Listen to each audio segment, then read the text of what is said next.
Tele में simple interest calculation सभी को आती है, लेकिन क्या आप कंपाउंड इंटरेस्ट कैलकुलेट और पे कर सकते हैं? अगर नहीं, तो ये वीडियो आपके लिए है। वीडियो को एंड तक पूरा देखें और टेली में कंपाउंड इंटरेस्ट कैसे कैलकुलेट और पे की जाती है, इसको सीखें। तो सबसे पहले हम टेली के फीचर सेट करते हैं F11। यहाँ पर अकाउंटिंग फीचर्स में मेंटेन बिल वाइज इसको यस करना है। इसके अनदर एक्टिव इंटरेस्ट कैलकुलेशन, इसको यस कर लेना है।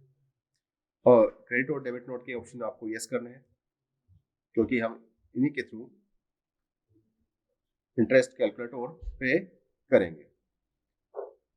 चलिए, सबसे पहले कैलकुलेट करने के लिए हमें इंटरेस्ट की क्लास क्रिएट करनी होगी।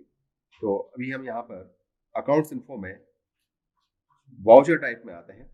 यहाँ पर अल्टर करते हैं वाउचर को क्रेडिट नोट। यहाँ पर इंटरेस्ट पे करने के लिए सिंपल इंटरेस्ट पे, इसको यस करेंगे। और इसके अंदर कंपाउंड इंटरेस्ट पे, इसको यस करेंगे। कंपाउंड के अंदर यहाँ amount to be treated as a compound interest, इसको यस करना है, एक्सेप्ट कर लेंगे। डेबिट नोट, इसका यूज हम करेंगे इंटरेस्ट रिसीव के लिए। फिलहाल हम यहाँ पर इंटरेस्ट पे की कैलकुलेशन को कैलकुलेट करेंगे। तो आज की क्लास में इंटरेस्ट पे की कैलकुलेशन देखेंगे।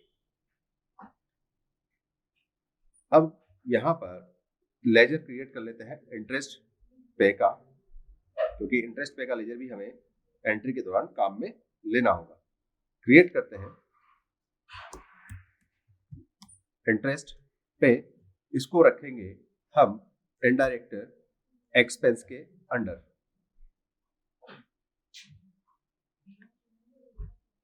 एक्सेप्ट करेंगे। इसके अलावा हमको यहाँ पर लेजर क्रिएट करने होंगे सप्लायर्स के और परचेज के। सप्लायर का लेजर क्रिएट किया, इसको रखेंगे under sundry creditor. Maintain bill by bill yes करते हुए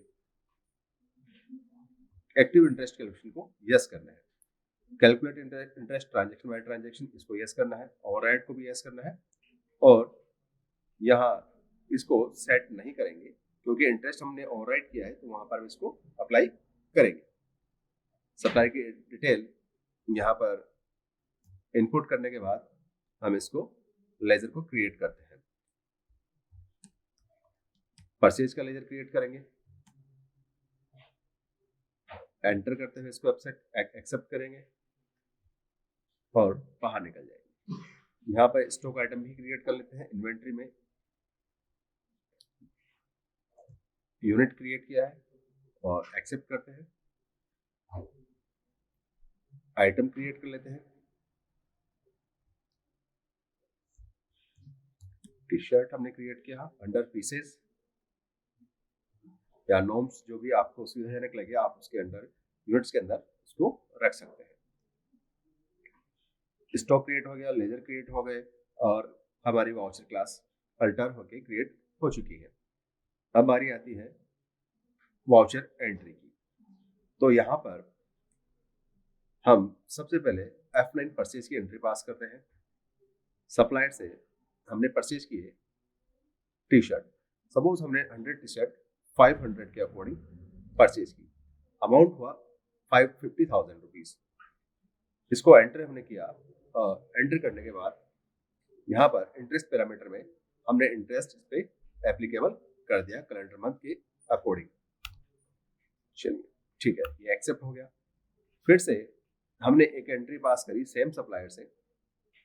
यहाँ पर एक अलग सप्लायर बनाते हैं, क्योंकि रिपोर्ट्स में हमें प्रॉब्लम आए। इससे अच्छा हम एजुकेशन के पर्पज से इसको देखेंगे कि अलग अलग सप्लायर पे क्या क्या इंटरेस्ट अप्लाई हो रहा है। तो एक सप्लायर का सप्लायर 1 हम इसको क्रिएट कर लेते हैं under sundry creditors. Maintain bill by bill और एक्टिव इंटरेस्ट कैलकुलेशन यस करते हुए इसको एक्सेप्ट हम करेंगे। परचेज सेम चीज हमने दूसरे सप्लायर से सेम अमाउंट पे परचेज की, लेकिन जब इनकी जो क्रेडिट नोट और डेबिट नोट में वाउचर क्लास के थ्रू एंट्री करेंगे, वहां पर हम इंटरेस्ट स्टाइल जो है कंपाउंड और सिंपल रखेंगे, तभी हम इसका इफेक्ट रिपोर्ट्स में देख पाएंगे। एंटर किया और एक्सेप्ट हमने इसको कर लिया। इसका जो बिल नंबर है वो है 2। एंटर किया, अमाउंट 10% और कैलेंडर मंथ इसको हमने दिया। चलिए ठीक है, अब सपोज 1 महीना हो गया और हमने एंट्री स्टार्ट की यहाँ पर क्रेडिट नोट की। क्रेडिट नोट सबसे पहले है सिंपल इंटरेस्ट।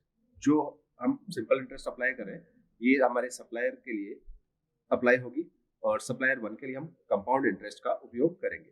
सिंपल इंटरेस्ट यहाँ पर हम डेट चेंज कर लेते हैं, क्योंकि जब डेट चेंज होगी तो ही वो इंटरेस्ट की कैलकुलेशन हमें शो होगी।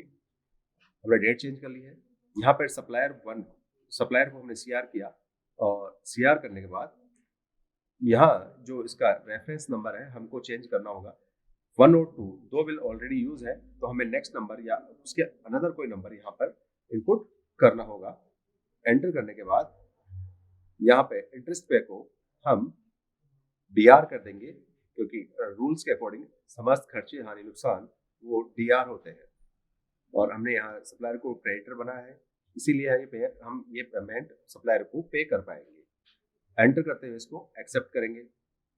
अब यहाँ पर सप्लायर 1 इसकी हमने एंट्री पास की।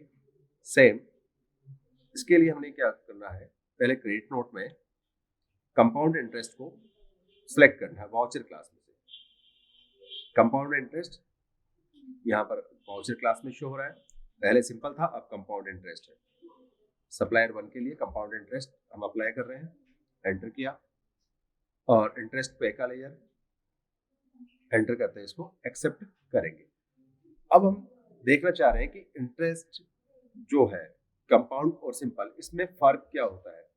तो इसका जो फर्क है वो हमें यहाँ रिपोर्ट्स में दिखाई देगा। इसके लिए हम आते हैं statement of accounts interest calculation में। यहाँ इंटरेस्ट पेएबल्स के अंडर हम यहाँ Alt F2 करके पीरियड चेंज करते हैं। हमने यहाँ पे 1/4 से और 1/6 तक का पीरियड सेलेक्ट कर लिया है, सिंडिकेटर्स जितने भी है। अब आप देखेंगे कि सप्लायर 1 जिसका बैलेंस शो हो रहा है 55,000, इंटरेस्ट 5,000, लेकिन सप्लायर 1 जहां हमने कंपाउंड इंटरेस्ट अप्लाई किया था वहां उसका इंटरेस्ट शो हो रहा है 55,000 और इंटरेस्ट है 5,500। ये क्यों शो हो रहा है कि यहाँ सप्लायर का जो पेंडिंग अमाउंट है वो 55,000 शो हो रहा है। ओपनिंग जो था वो 50,000 था, लेकिन जब हमने इसके लिए कंपाउंड इंटरेस्ट कैलकुलेशन करवाई तो टैली ने जो इंटरेस्ट था उसको भी मेन अमाउंट में इंक्लूड कर दिया और उस पर ही फिर इंटरेस्ट अप्लाई किया जो बन गया 5,500। अब सप्लायर 1 का देखने के बाद हम चेक करते हैं सप्लायर का लेजर। यहाँ हम देखेंगे कि सप्लायर से हमने 50,000 की परचेज की और इस पर हमने सिंपल इंटरेस्ट अप्लाई किया था और यहाँ इसका जो पेंडिंग अमाउंट शो हो रहा है वो हो रहा है 50,000 और इंटरेस्ट भी 5,000 ही टैली हमारे लिए कैलकुलेट कर रही है। इससे साफ जाहिर होता है कि कंपाउंड और इंटरेस्ट सिंपल इंटरेस्ट में क्या फर्क है। दोनों को कैलकुलेट करने के बाद हम वाउचर से इसका पेमेंट भी कर सकते हैं। अगर वीडियो अच्छा लगा हो तो चैनल सब्सक्राइब करें, वीडियो लाइक करें। धन्यवाद।